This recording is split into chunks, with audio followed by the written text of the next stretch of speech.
Bueno, entonces vamos a dar paso a la predicación de esta tarde. Hemos estado estudiando una serie que se llama El regalo de la verdad. Recordarán ustedes, todo el mes de diciembre, parte de enero, vamos a estar viendo este tema. Vimos el regalo prometido la semana pasada y el día de hoy el tema se titula El regalo anunciado, y es precisamente la anunciación del ángel a la Virgen María, y mi esposa va a compartir este tema.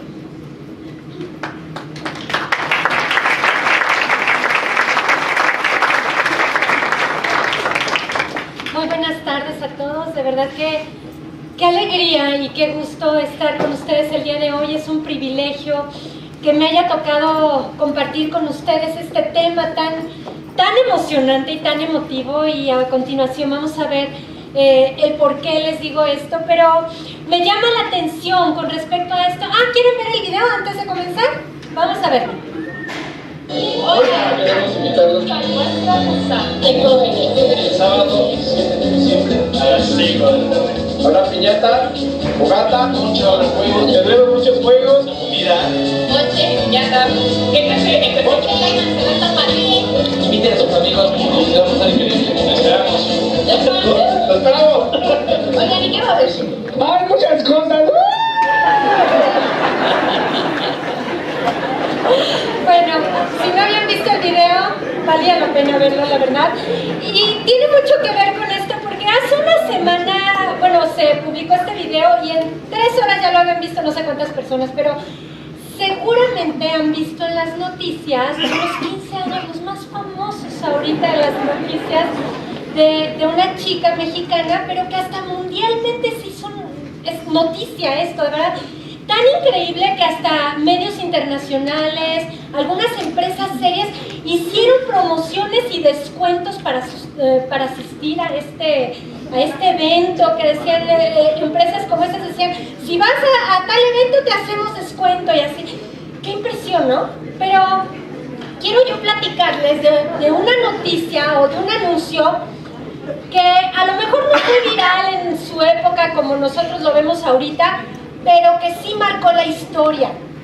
Y de tal manera marcó la historia que el día de hoy podemos finalmente en el año 2016, pero ¿después de qué? Después de Cristo. Entonces, esta noticia verdaderamente trascendió, y este anuncio de este regalo trascendió de tal manera que marcó la historia de todo ser humano que está sobre esta tierra. Y es ahora que vamos a continuar estudiando precisamente en el libro de Lucas cómo sucedieron estos hechos. ¿Por qué? Porque esta historia que narra Lucas, recuerdan ustedes que Lucas no era judío, Lucas era un gentil que se dedicó a recopilar todos los testigos y todos los datos suficientes de manera diligente para poder poner en orden los hechos de lo que estaba sucediendo. De esta forma nosotros vemos cómo Lucas narra todo esto, pero esta historia no empieza con érase una vez o en un país muy lejano, en algún lugar, no. Eran hechos reales, y no solamente reales, con lugares exactos, con momentos marcados, con detalles de tal forma que Lucas es considerado un historiador respetable en la humanidad. De tal forma, en la semana de verdad fue de un impacto muy agradable. Llegó a nuestras manos un libro de un rabino convertido a Jesucristo. Y él hace toda una investigación y una defensa de la existencia de Jesucristo, de su nacimiento y de su muerte y resurrección, de tal forma que él comparte a los judíos para que ellos se conviertan y realmente crean en la salvación por medio de Cristo. Pero entre los datos arqueológicos e históricos hay algunas frases que quiero leerles. Está Sir William Mitchell Ramsay, que es arqueólogo y profesor de Oxford, y él afirma: Lucas es un historiador de primer nivel. Sus descripciones de los hechos son no solo dignos de confianza, sino que también debería de tener un lugar entre los grandes historiadores de la humanidad. El doctor Holman, también autor e historiador, concuerda y dice: en total Lucas menciona 32 países, 54 ciudades, 9 islas sin ningún error. Y esto sumado a todos los hallazgos arqueológicos donde encontraron muros, inscripciones, lugares, objetos que traían en el libro de los Hechos. ¿Esto de qué nos habla? De que esta historia escrita por Lucas es una historia verdadera. Es algo real, es algo comprobado, no solamente bíblico, sino que la ciencia lo ha comprobado porque es verdadero. Entonces, de esta forma nosotros podemos hacer un estudio en el cual podemos estar seguros de que lo que estamos leyendo es real. No es nada más ficción, no es un cuento de hadas. No es la Navidad como a veces la creemos o nos las pintan, con un árbol y con muchos regalos y donde viene un personaje a dar regalos y ya. No, históricamente marcó a la humanidad.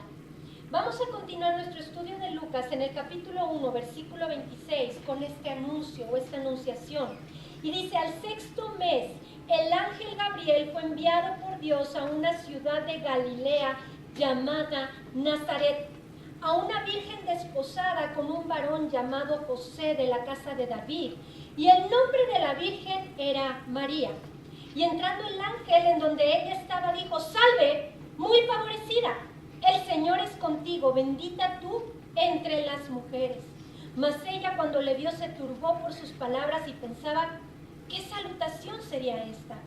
Vamos a detenernos unos momentos para ver esta clase de saludo que hizo el ángel a María. Primero que nada nos sitúa Lucas en una ciudad llamada Nazaret, en una región de Galilea. Galilea era una región precisamente donde ahora conocemos que está toda esta cuestión tanto de la franja de Gaza y parte de Israel.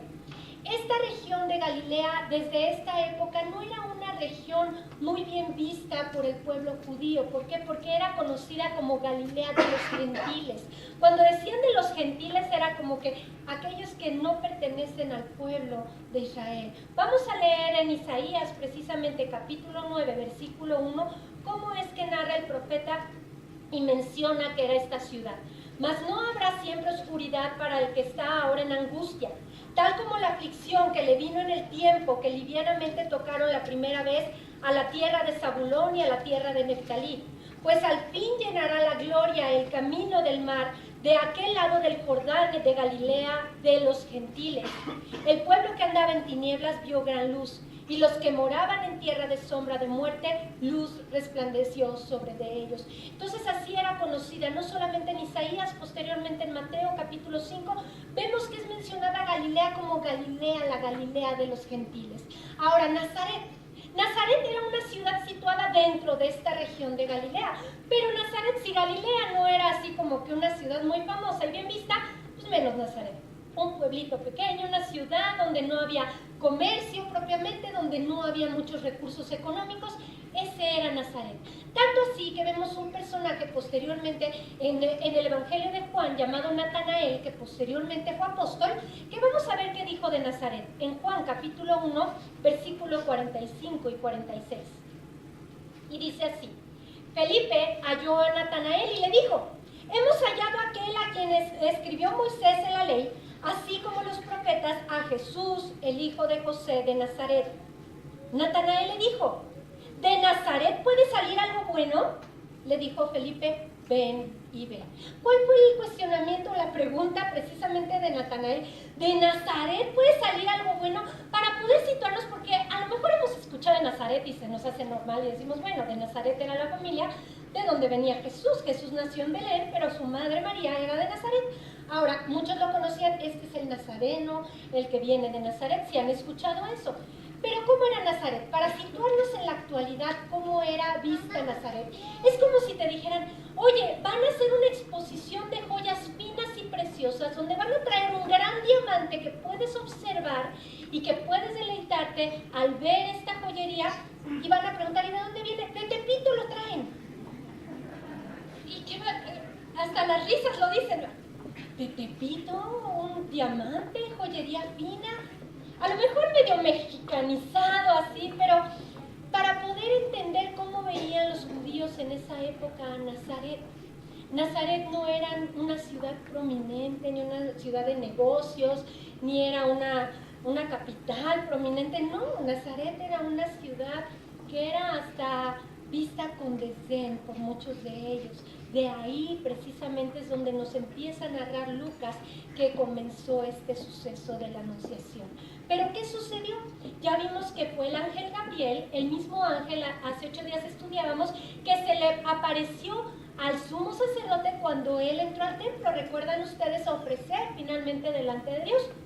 Y cuando él estaba, recibe la noticia de que sus oraciones habían sido escuchadas y que por fin iba a ser padre. Sabiamente este hombre Zacarías dijo, bueno, es que yo ya estoy anciano, pero mi esposa avanzada en años.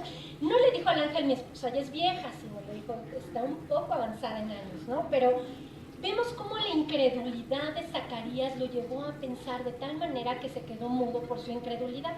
Ese mismo ángel que fue con el sumo sacerdote a darle la gran noticia, se le iba a aparecer a una joven María en esta ciudad de Nazaret. Ahora, ¿quién era esta joven María? ¿Por qué?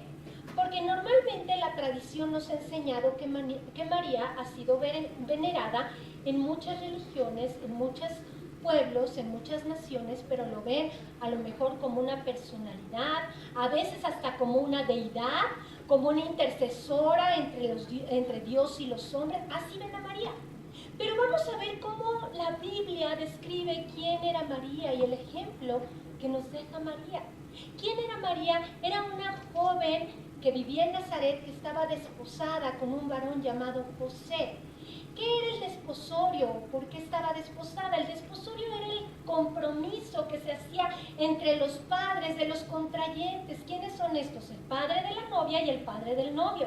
Cuando estaban en común acuerdo de que se casarían, firmaban un contrato en el cual iban de por medio muchos recursos económicos también e intereses familiares.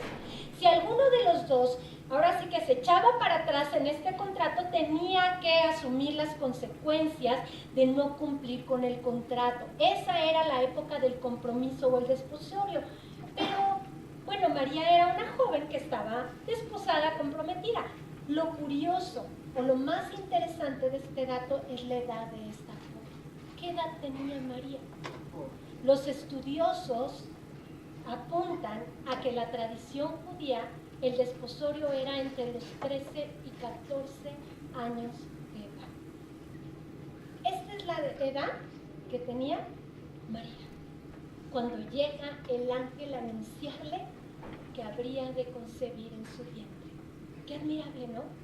La pregunta es, bueno, trayéndonos a la actualidad, aplicándolo ahorita, no sé si alguien tenga una hija joven entre 13 y 14 años de edad. ¿Qué pasa por la mente de una joven de esa edad en estas épocas? Todo es Snapchat, Facebook, Twitter, la escuela, ¿no? Los amigos, los cuates. Bueno, a una joven de esta edad, bajo otro contexto social e histórico, le llega esta noticia. Pero aún así, aunque sea otro contexto histórico, social, cultural, de época, no implica que María no estaba atravesando apenas por muchos cambios hormonales en su vida, de crecimiento, a lo mejor de estabilidad, de poder conocer muchas cosas, lo que habría de ser su nueva vida. Ella es María, María la que es narrada precisamente en la Biblia, la que históricamente está documentada aquí en Lucas. Ella es María a quien le llega la noticia. Lo increíble es que podemos ver en esta narración de este saludo que le hace el ángel algunas características peculiares. Y vamos a avanzar en este saludo. ¿Qué fue lo que le dijo el ángel precisamente? Dice, y entrando el ángel en donde ella estaba, en el versículo 28, dijo, salve, muy favorecida, el Señor es contigo, bendita tú entre las mujeres. A veces cuando leemos la Biblia lo leemos como de corrido, como si fuera la noticia del periódico, y ya pasó nuestro pasaje del día y nos vamos y ya lo hicimos. No, pongámonos en estos momentos en el saludo del ángel. Imagínense la emoción con la que el ángel le iba a anunciar a esta joven que había llegado el momento que durante miles de años habían estado esperando históricamente a que se cumpliera. ¿Cuántas profecías apuntaban al nacimiento del Salvador, a que se cumplieran? Y en Cristo Jesús fueron cumplidas más de 300 profecías a lujo de detalle, con lugares, con nombres, con momentos específicos de de lo que iba a suceder. Esto de que era una virgen lo vemos desde Isaías, que decía que habría de nacer a una virgen el Salvador. Esto de que iba a ser en Nazaret también lo habíamos visto, y que en Belén de Judea iba a ser el lugar de nacimiento de Jesús, ya lo leímos en Malaquías 5 hace 8 días. 300 profecías fueron cumplidas en Jesucristo a lujo de detalle. ¿Pero de qué nos habla esto? Dicen los estadistas precisamente que si tan solo en Jesús se hubieran cumplido 8 profecías, nada más 8, no más, no 300, 8 profecías a lujo de detalle, mencionan que es una proporción como del 1017% de probabilidades de que se hayan cumplido. ¿Qué es esto? Para poderlo medio entender en nuestro lenguaje, estos autores decían que es como si llenáramos el estado de Texas de los Estados Unidos con monedas de $1 centavo y te dijeran qué moneda elegir, y con los ojos cerrados eligieras a la primera la moneda que estás eligiendo. Imagínense la probabilidad. Imposible. Si ni con el retín marín de Dopingüe apenas podemos en los exámenes de matemáticas, los jóvenes.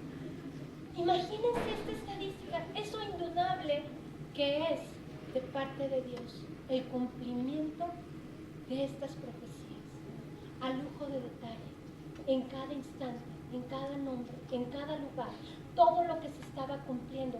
Entonces, cuando entra el ángel, esta entrada del ángel, muchos estudiosos mencionan que es una entrada como muy familiar. Yo decía, muy familiar, ¿cómo? Yo recuerdo cuando éramos niños que nos sentábamos a la mesa y que familiares muy cercanos o amigos muy cercanos, lejos de tocar el timbre o la puerta, me acuerdo que entraban hasta la cocina y decían, ya llegué, ya era la hora de la comida, y decían, siéntate, vamos a comer. En la actualidad ya no se vive tanto eso, pero una forma de confianza entre los familiares. Así hizo este ángel. Hagan de cuenta que se metió como Pedro por su casa, como dirían, o como quien se mete hasta la cocina. Así se metió el ángel, con esa familiaridad. ¿Para qué? Para darle confianza a María, pero el motivo de su saludo era verdaderamente una emoción de transmitirle la expectativa de lo que le iba a anunciar. Le dice, salve, salve, quiere decir una alegría y un gozo inimaginable. Le dice, muy favorecida, muy favorecida. ¿Cuántas veces has recibido una noticia que te emociona demasiado? O que te van a decir una noticia que causa una emoción impresionante, increíble. Les comentaba a los jóvenes en la mañana, les pedí permiso para usar el ejemplo, pero el día de ayer veíamos entre los amigos en las redes sociales un video donde un joven le propone a la chica ser su novia, pero esto fue en un globo aerostático con una mantota. Entonces le decía a mis hijas, ¡ay, qué padre, qué emoción! Pero ves el video y de verdad te emociona ver algo así. ¿Cuánto más, imagínense, causaría emoción a un ángel que iba a dar una noticia que estaba esperándose por miles de años, por el pueblo judío y por toda la humanidad? Y de esta manera el ángel con tanta emoción viene a María y le dice, salve, muy favorecida. ¿Qué es esto de muy favorecida? Cuando dice muy favorecida significa que es un favor muy alto, que es altamente favorecido. ¿Qué significa esto? Un poco estudiando a profundidad, vemos que hay vocablos en el griego que no se traducen de la misma manera en el que lo tenemos en el idioma castellano. Pero cuando dice muy favorecido, el vocablo que se utiliza aquí significa altamente favorecido. Pero lo más increíble es la palabra charito en griego o carito en griego, que significa que es el verbo del vocablo caris, que es gracia. ¿Y qué es esto? Que es un favor altísimo de parte de Dios hacia ella. Pero lo más emocionante de esta noticia, al nosotros leerlo, sí transformó la vida de María, sí transformó a la humanidad. Pero es impresionante al estudiar las escrituras que no solamente se utiliza este vocablo precisamente en el saludo del ángel a María, sino que 2 veces en toda la Biblia encontramos este vocablo. La primera es en este saludo a María y la segunda vamos a leerla en Efesios. Efesios capítulo 1, versículo del 3 al 6. Y dice, bendito sea el Dios y Padre de nuestro Señor Jesucristo, que nos bendijo con toda bendición espiritual en los lugares celestiales en Cristo, según nos escogió en Él antes de la fundación del mundo para que fuésemos santos y sin mancha delante de Él, en amor, habiéndonos predestinado para ser adoptados hijos suyos por medio de Jesucristo, según el puro afecto de su voluntad, para alabanza de la gloria de su gracia, con la cual nos hizo aceptos en el amado. La segunda vez que aparece en toda la Biblia este vocablo de altamente favorecidos es lo que se traduce como aceptos, que somos aceptos en el amado. Cuando nosotros lo leemos en español, bueno, decir, ay, sí te acepto, bueno, pásale, te acepto, no eres de la familia de Dios, no. Pero cuando le damos el sentido del significado de dónde se escribió y de cómo se escribió, significa que somos altamente favorecidos en el amado. No solamente aceptados, altamente favorecidos en el amado. ¿Eso qué quiere decir? Que ese alto favor que Dios le dio a María, por medio de quién? De Jesucristo, que nacería a través de ella, es ese alto favor que Dios ha otorgado a cada uno de los hijos de Dios. Es ese favor de Dios para nosotros.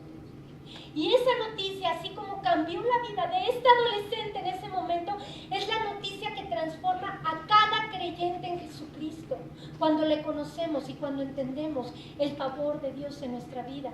Decía un autor en alguna ocasión, de verdad que es triste pensar que a Dios le apena que estemos limosneando el favor de los hombres, siendo que tenemos el favor del Dios Altísimo. El favor de Dios está con cada uno de sus hijos. Y aún así andamos limosneando el favor de los demás. Y queremos pedir un favor y vas a decir, oh, es que quiero pedirle un favor. Y decía también algún otro autor, me llamó la atención, pero es que hay personas que tienen cara de sí y hay personas que tienen cara de no. Normalmente, ¿a quién le pides el favor? A quien tiene cara de sí, ¿no? La pregunta, bueno, ¿tu cara qué refleja? ¿Un sí o un no? Bueno, normalmente buscamos el favor de los hombres, pero siento que el favor de Dios está con cada uno de nosotros. La pregunta es, ¿dónde está nuestra confianza? ¿Realmente hemos creído este anuncio o no lo hemos creído? Porque hace rato, oyendo en las alabanzas, qué increíble reunirnos a alabar y adorar y a glorificar el nombre de Dios, y empezamos a cantar y decimos, Señor, creo en ti, Señor, creo en ti, y cantamos y decimos, creo en ti. La pregunta es, ¿vivimos realmente lo que decimos? ¿Vivimos creyendo lo que Dios ha dicho? ¿Qué sucedió con esta joven María? En el momento en que recibió ese anuncio, vamos a ver cuál fue la respuesta de esta mujer tan joven, de esta adolescente, cómo ella respondió ante esa gracia, pero cómo finalmente vemos que Dios tenía ese alto favor para con ella. Regresamos a Lucas capítulo 1 y dice, cuando estaba el ángel, mas ella cuando le vio, se turbó por sus palabras y pensaba qué salutación sería esta. Quiero que notemos que María, siendo una adolescente, imagínate una chavita entre 13 y 14 años, se le aparece el ángel. Ahora, no una chavita, imagínate que estás en tu casa haciendo la tarea o lavando los trastes o haciendo alguna cosa cotidiana en tu casa, tendiendo tu cama, lavándote los dientes y entra un ángel. ¿Qué harías? En la Biblia dice que muchos caían como muertos, así de... Bueno, María quedó sorprendida, pero fíjense bien, lo que le sorprendió a María no fue la presencia del ángel en sí misma. ¿Qué fue lo que le sacó de onda a María? Sus palabras, su saludo, la forma en la que le habló. Era una jovencita, pónganse a pensar eso. Así como con un joven que se saca de onda cuando alguien le habla tan formal y tan difícil que no entiende nada, hagan de cuenta que sí le habló el ángel y ella, ¿qué onda, no? No le dijo con esas palabras, pero así de, ¿qué me estás diciendo? Y fue cuando le responde precisamente el ángel que no temiera. Y ahí vemos entonces que el ángel le dijo, María, no temas, porque has hallado gracia delante de Dios. Has hallado gracia. La Biblia no dice que María era llena de gracia, ni era dispensadora de gracia, ni María era la fuente de gracia. No, dice, has hallado gracia delante de Dios. ¿Qué significa? Que María no era portadora de gracia por sí misma. María fue que halló gracia. ¿Y qué significa? Que recibió la gracia de Dios. María era receptora de la gracia de Dios, como cada uno de los hijos de Dios. Y esto está claramente en la Biblia estipulado y claramente descrito. ¿Por qué? Porque María en ningún momento la Biblia dice que ella sea la dispensadora ni la fuente de gracia. Por el contrario, reconoce que Dios es su Salvador y que ella recibía esa gracia de Dios. Dice, y ahora, fíjense bien, ahí viene la noticia. Concebirás en tu vientre y darás a luz un hijo y le llamarás su nombre Jesús. Este será grande y será llamado Hijo del Altísimo, y el Señor Dios te dará el trono de David su padre y reinará sobre la casa de Jacob para siempre, y su reino no tendrá fin. Recordemos la escena. Estamos con una joven adolescente entre 13 y 14 años de edad.